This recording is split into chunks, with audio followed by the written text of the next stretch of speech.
Do you know what time it is? It's supernatural story time. And if you're easily scared, and even if you're not, there's only one thing left to do. Just turn off the lights, because these are stories that you listen to only in the dark. Something wrong with her. One night, the summer after my senior year, I was having an overnighter with my friend Peter. He lived right across the street from high school, in a small white house. We were pretty nerdy and spent most of the night playing video games in his basement and talking about different things. It was pretty warm outside, so we decided we'd go out on a walk. His parents were asleep, so we snuck out through the backyard and headed to the high school parking lot. We were walking along the sidewalk that edged the school's lawn. We stayed close to the street lights that were around the school grounds, and the moon was full, which did cast a lot of shadows as we walked along. But after 20 minutes of walking, we were just talking about movies, and then we suddenly saw someone walking towards us. It looked like a girl, and when she saw us, she stopped, stepped off the sidewalk, and into the gutter. But then she kept walking. It looked like she was going to pass us, but then she stopped a couple of feet away. She seemed to be about our age, but in the darkness and in the shadows, it was hard to see her face. And she was deliberately looking to the side with her head twisted at a really awkward angle, away from the light. All I could really see was her blonde hair, and she had this gray jacket. But Peter, he was girl crazy, and he was just looking at her, hoping she was going to say something to us. Then she said, "What town is this?" And I remembered that was strange how hoarse and soft her voice was at the same time. Peter told her, and she just kept on walking past us. Then, as she walked by, we checked over our shoulders and watched her just go past the area of the football stadium towards an area that was undeveloped. It was fields that were full of weeds, and then beyond it. Peter started going on about how she looked kind of lost and scared, and maybe we should follow her, make sure she was safe, because it was kind of dangerous for her to be out like this at 1 a.m, all alone like that. I felt uneasy about it, so I just suggested we should go and walk out somewhere else. We went to the park, which is down the road from the school, and kept walking around for another hour or so. Then we saw the girl again, ahead of us. She's walking along this dark path right through the middle of the park. She's walking, and she's got her arms wrapped around herself. And then we heard what sounded like sobbing, but at the same time she's making this weird yelping noise. Peter against told me we need to follow her and make sure she's okay. And at the same time, I'm starting to feel sick, and in truth, I wanted to turn around and just go back to the house. Then we see where she reaches the edge of the park, where the road is, and then we realize that she's figured it out, that we're behind her. She stops, whips her head around suddenly, and snarls, just staring at us. And we're there frozen. We could hardly make out her shadow. It's so dark. And at that point, I felt like I was going to throw up. Then we see her just bolt across the road. In a few seconds, scramble up a wooden fence, which was much taller than her. It's a fence that's around the house. She perches on top of it for a second and jumps into the dark, arms first. We're just watching this, thinking how insane it is, how quickly she did it. It scared the hell out of Peter, because he suddenly didn't care how lost or scared she was, and all he wanted to do was like speed walk back to the house. And that's exactly what we did. When we got back, we couldn't go to sleep. All we did was talk about it, and I could tell he was rattled. Probably because he was the one that was insisting on following her just to make sure she was okay. And he probably felt as weird about it as I did. I didn't see her again, not until the following year. I had stopped hanging out so much with Peter, had a new group of friends. And it was just some guys that were on a tennis team and a couple of other girls that would hang out with us. And we were kind of the outdoorsy kind. We went on campouts, hikes, things like that. It was November of the following year, and we decided to go out of town and go into a forested area to build a fire, roast marshmallows, just have a good time, hang out. It was about 15-minute drive out of town, up into the hills. But it's also the middle of nowhere.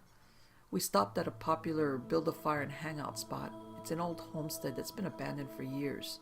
There's a dilapidated barn, a grain silo in the clearing, right near the fire pit. And the cabin, which is where the owner used to live, is a few steps up into the woods. And it's just basically falling apart. All that remains is a pile of rubble and what was used to be the cellar. So nobody brought flashlights, and we stopped in the car and just used our headlights to light up where the fire pit was at. We started tossing wood on it, getting the bonfire started. And then all of a sudden, I was hit with this intense need to go to the bathroom. I mean, I didn't want to drop my pants anywhere near these girls, so I just muttered to my friend that I was going to go into the woods for a minute, and that if I was gone too long, just to send a search party for me. I headed out into the woods and past the cabin, or what was left of it. The headlights of the car were bright enough that I could see it clearly, and also the black hole of the cellar going into the ground, which was pretty creepy. Now I stared at it for a minute, waiting for something to crawl out. It was really cold, and then it got really, really quiet, except for the sound of my friends laughing way off. And then I remembered that I needed to pee, and if the headlights were bright enough for me to see, they would probably see me. So I decided to walk a little bit further past the cabin till it was darker, and I was about to unzip my pants when I heard quiet footsteps crunching nearby. I squinted, and I could faintly see a figure moving a little bit further into the woods. Now, I want you to understand something about me, is that I hate to be pranked on. So, I'm kind of a little bit jumpy, and I know it's embarrassing. And then I'm seeing this person walking out there, and I'm thinking someone is lurking around, waiting to play a joke on us. And I wondered if I was the only one that wasn't in on it. Now, I really regret this decision completely looking back at it. But right then and there, I decided to go and walk towards whoever or whatever it was. To be honest, I thought it was going to be one of our friends, and I was going to try to bust them before they could sneak up on me. So I jogged to catch up, trying to be quiet, and soon I was pretty close to the sounds. But they stopped when I was about a couple of feet away. I pulled out my phone to use as a light and held it out in front of me. And she was right there, crouched on a log, staring at me. Her eyes were insane. They were wide and bloodshot, and there were tears just pouring down her face. I knew immediately she was the same girl that I'd seen the year before. As a matter of fact, she was even wearing the same gray hoodie. I stepped back a little, and my mind was totally blank. I didn't know what to make of the situation. Then she opened her mouth so wide that I could see all of her teeth, and she made the most horrible sound I've ever heard. It was like a dog snarling.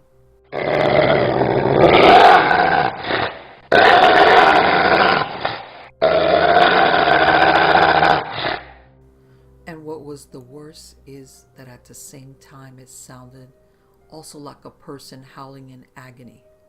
I have no idea how a person can make that kind of sound. The grief and rage in it was terrifying.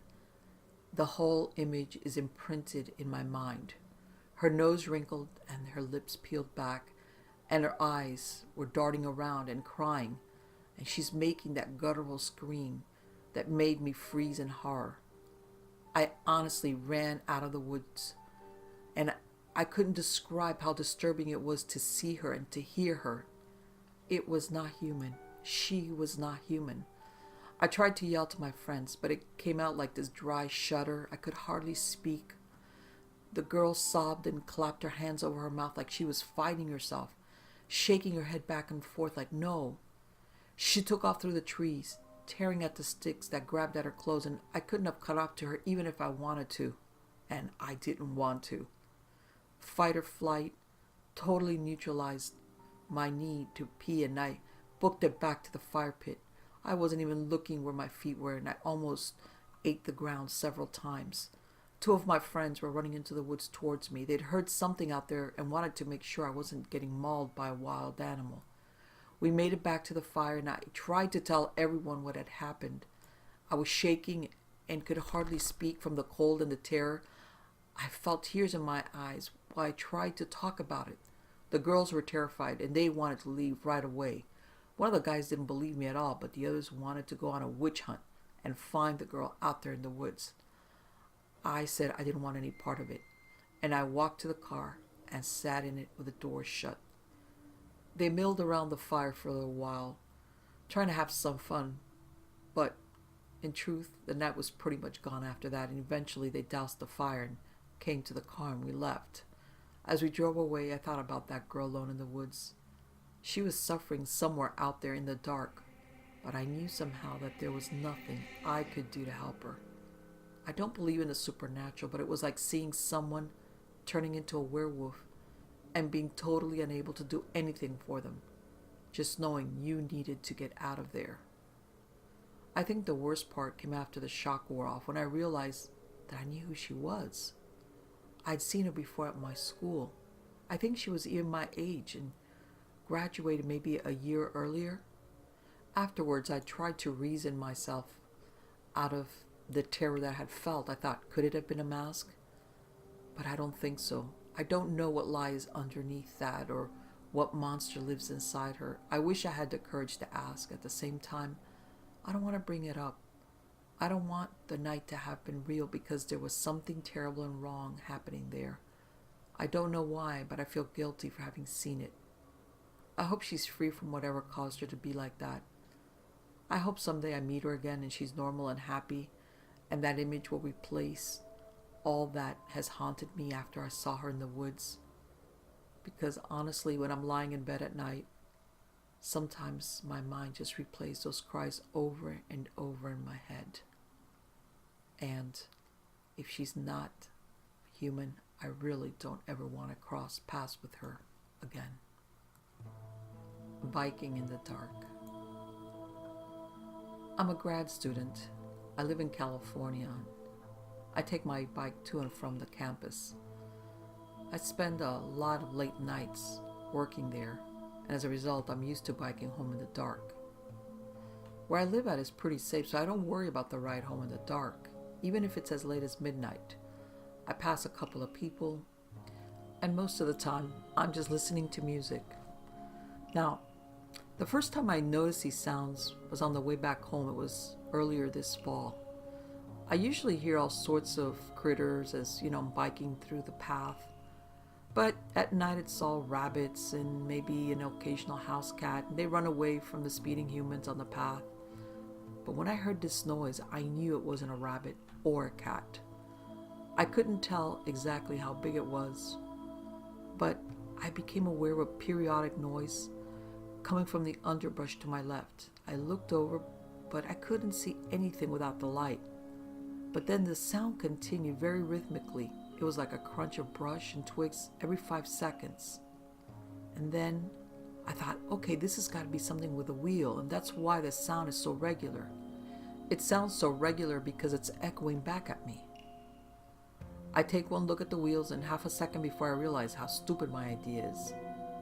The wheels are rotating far too quickly to cause the noise.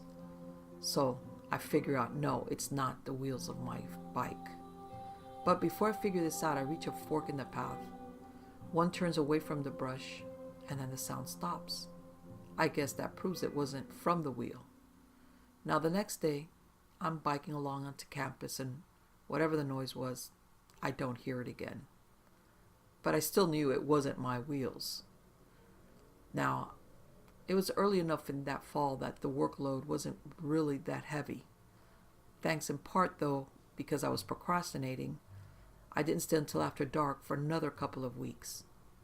It was Monday night, it was warm outside, and I started thinking about the noise I had heard the last time when I had entered that same stretch of the path, then all of a sudden, I realized what that noise must have been. It wasn't the wheel. It was my foot hitting the edge of the pedal lever thing. I experimented with one foot, moving it to the inner edge of the pedal until my shoe clipped the side every rotation. There, I sighed in relief. I had found the source of the noise, just as I knew I would. I was really pleased with myself, right up to the point when I moved my shoe back and the noise kept on going. It was so well synced with the one I'd been making, I had to look down and check to make sure I wasn't still making it. As I bent down, the noise changed and turned into a skittering like claws on pavement ahead of me. My head shot up, just in time to see grass waving and nothing else. I pulled out my earphones and looked about, but it was still too dark to see anything except what my little bike light illuminated in front of me, which wasn't much. I started to get worried at this point, and I was thinking of taking a different route home, going straight where the last time I'd turned left. Now, as I go straight, I hear the noise pause, skipping a crunch and then fall distinctly behind me.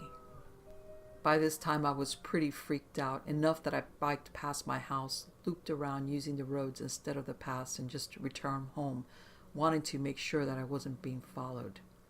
Now, I didn't have any reason to stay late until the following Monday, and that's when I realized it was going to be dark long before I left, so I decided to take the roads instead of the paths. I usually take the paths because the scenery is nicer and it's a lot less stressful not to have cars buzzing by, but I think in this case it was warranted. I took a month or so that I didn't bike the paths at night, and by the end of it, I had thoroughly convinced myself that it must have been a coyote or some other rare California creature. Hell, I take comfort in the fact that the worst I'd have to deal with was a bite and some rabies shots. Since a month had gone by, I decided to start using the paths again. By this point in the season, it was getting dark really early, and I was biking home by twilight most days, and my workload was getting bigger because, like I said before, I was a procrastinator and I had been putting off a lot until now. Anyway, it worked out that I was biking home in the dark a few times a week, and I didn't hear anything out of the ordinary. It's over, right? Wrong, of course. I'm biking home when my aging MP3 player freezes up.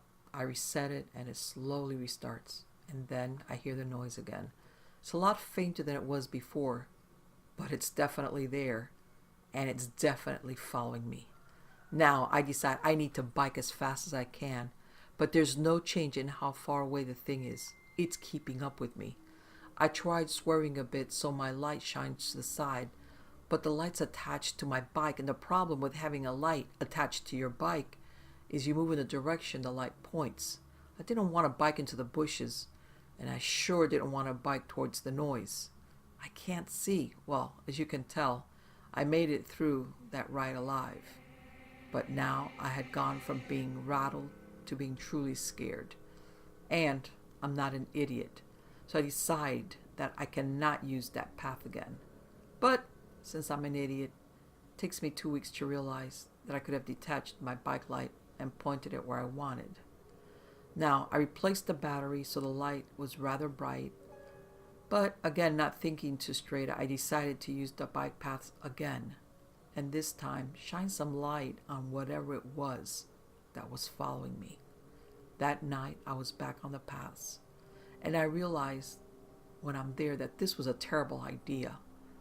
And it was only more terrible when I was there.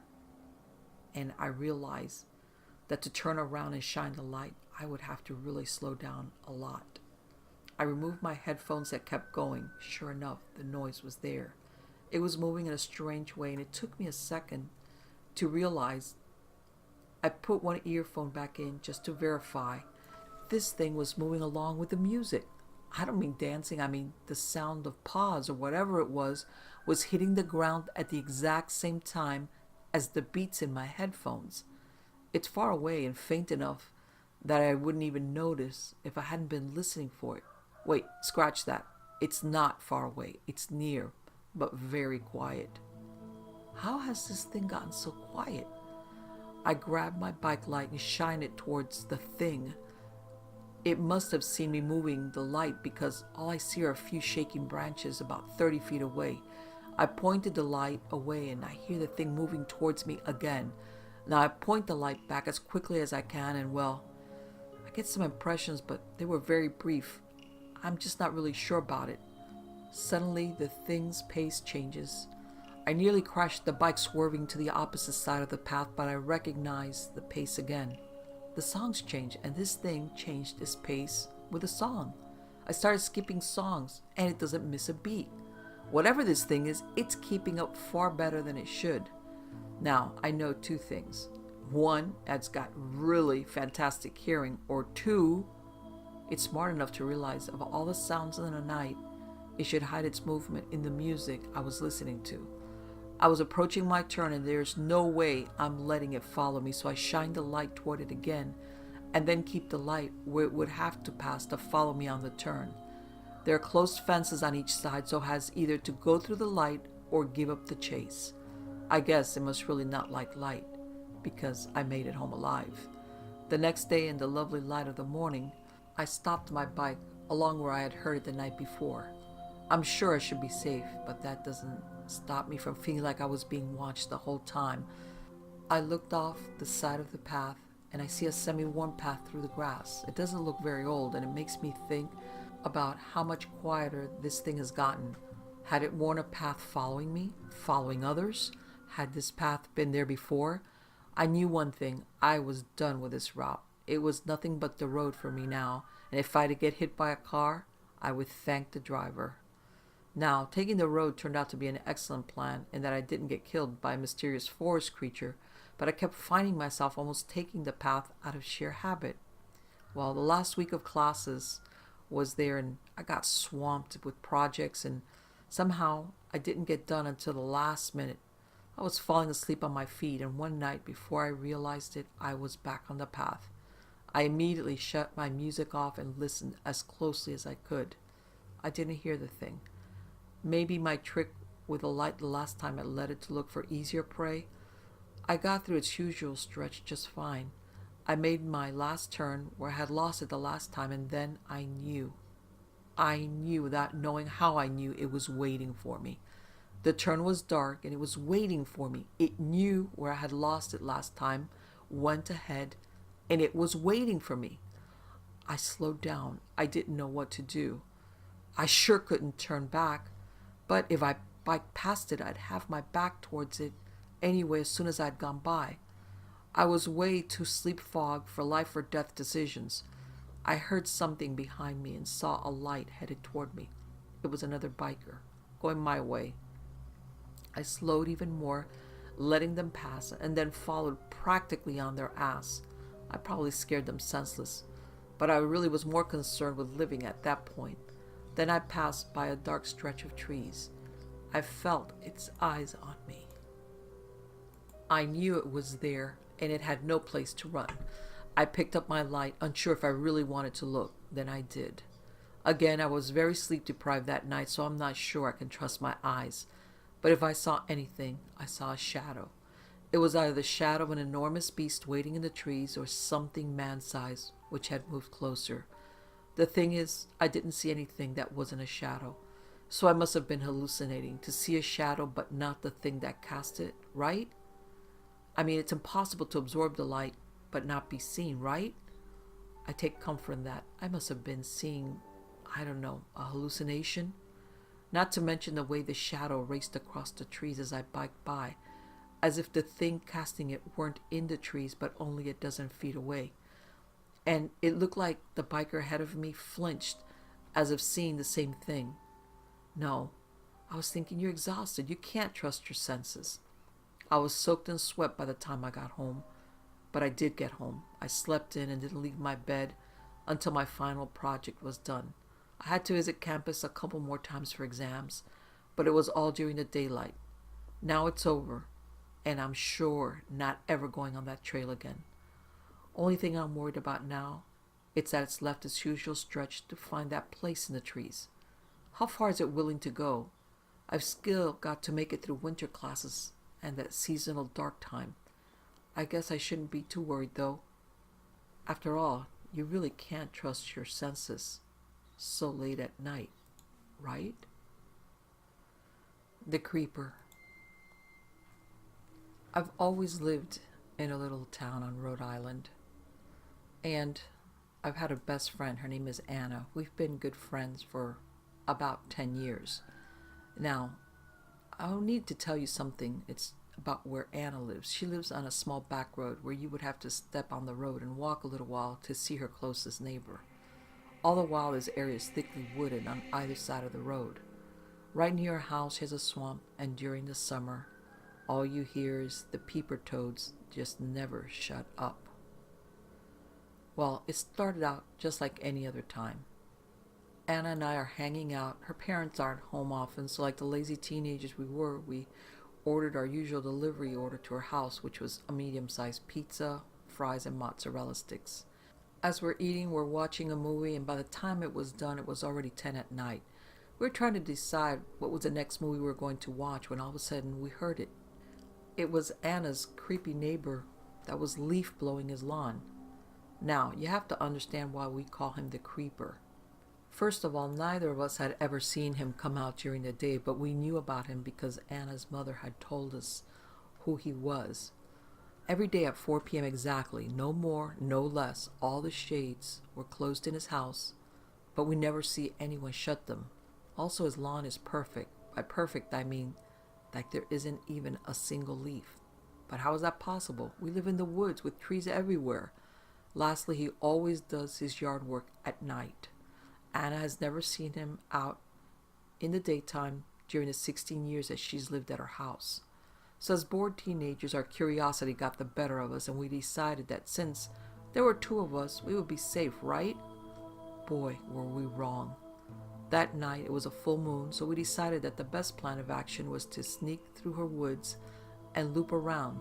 So if he were to stop leaf blowing, any noise we made would come from the other direction, away from our house, so that he would think we were deers or something. That was mistake number 2. Once we were set, lying flat on our stomachs, we stayed hidden in the woods to watch as the full moon illuminated the whole road. We then turned our heads toward the direction of the leaf blower, and there he was. He appeared to be in his late 50s, early 60s, and was pretty tall for his age. He was wearing round framed glasses and had a white mustache that curled at the end. He was dressed in all white, and I mean everything. All his clothing was white. He had a white fishing hat on, a white button-up short-sleeved shirt, white shoes, and white dress pants. It was strange because why would you need to wear dress pants during summer just to leaf blow your lawn? Also, he seemed to feel the need to leaf blow the leaves across the road, not just to where his lawn ended. As we were watching him in silence, he just stopped what he was doing. He just turned off the leaf blower and just listened. Then he started scanning and locked his vision right about where we were laying. Neither I nor Anna had even said a word since we arrived, so there was no possible way he could have known we were there. Then just as suddenly as he had stopped, he went back to just leaf blowing his lawn like nothing happened. I felt myself exhale as I realized I hadn't even taken a breath during the whole time he looked in our direction. We decided that as soon as he was done and went back inside, we were going to bolt to the other side of the road, as we would make too much noise if we walked through the woods while the leaf blower was off. So we kept watching, and eventually he went back inside through his garage, not his front door, and as soon as it shut, we bolted for it. Now we were safe, and we would just walk right to our house and just laugh it off when we got inside, right? We were wrong for the second time that night. Once we got out of view of his house and we started walking in silence, we were just too creeped out to talk, when all of a sudden I heard this buzzing noise, and since it was summer, I just thought it was a mosquito flying next to my ear. But then it started to change tone slightly, just enough for me to notice. Now it sounded like a mosquito mixed with the hum the dryer makes when you turn it on. Then, this is the first time we talked since bolting from the creeper. Anna said, "Brandy, do you hear like a humming noise?" "Yeah, I do." "Wait, it just stopped," I said. "It feels like something is wrong, doesn't it?" "I know, but I can't put my finger on it." "Anna?" "Yeah?" "The peep toads. I don't hear them. Wait, the humming is back." After about 10 seconds, the humming then got louder, and all of a sudden, the most ungodly noise I ever heard pierced through the night no more than 10 feet away from us. I couldn't even copy it if I tried. It was unlike anything on this earth could make. If hell had a sound, this was it. Then the footsteps started. Like I said before, Anna and I know everything in those woods. We've heard bobcats, fisher cats, mountain lions, deers, birds, and we've even had bear reports in the area. We had never heard or encountered anything like this before. We could tell from the footstep this thing had an easy 200 pounds on it. Since we were familiar with the critters that normally were in the woods, we realized that this thing was stalking us. It was like a cat or a dog does it, slowly, like it was toying with us, waiting to pounce. Surprisingly, me and Anna were still walking this whole time, thinking, I think mostly that was due to the fact that we were petrified with fear, and our need to get out of there overrode the feelings, screaming inside telling us to bolt for it, because we knew that's exactly what it wanted. Then I made the biggest mistake of my life.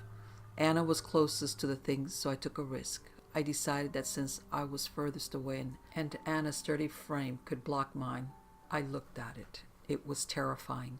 I saw these huge glowing red eyes. They had no pupils, just glowing red. They were smaller than a football but bigger than a softball. Since it was a full moon, I could see the outline. The woods were too dense to make out details, but it was on 4 legs, and from ground to shoulder it was an easy 7 feet, as we could hear it breaking down the smaller trees in the woods. It had fangs bared. It must have had grayish fur, because as it was stalking us, I would lose sight of its body and then it would come back again, but I would never lose sight of those glowing red eyes. I was entranced looking at it. Brandy, Anna hissed, barely audible at me, snapping me back to reality.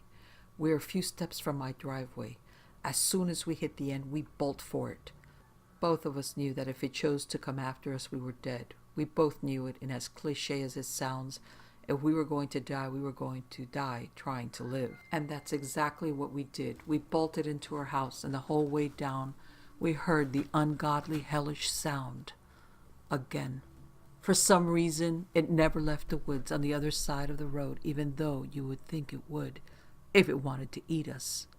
After we got inside, neither of us slept. Once dawn came, we heard more hellish sound. Then we saw the sun. We then heard the peep toads again and knew it was gone. We never went back out at night in the woods again. I have a huge phobia and cannot even drive in the woods at night by myself without getting anxious. So word of warning, don't go watching creepers in the woods at night. You never know who or what could be stalking you in the dark.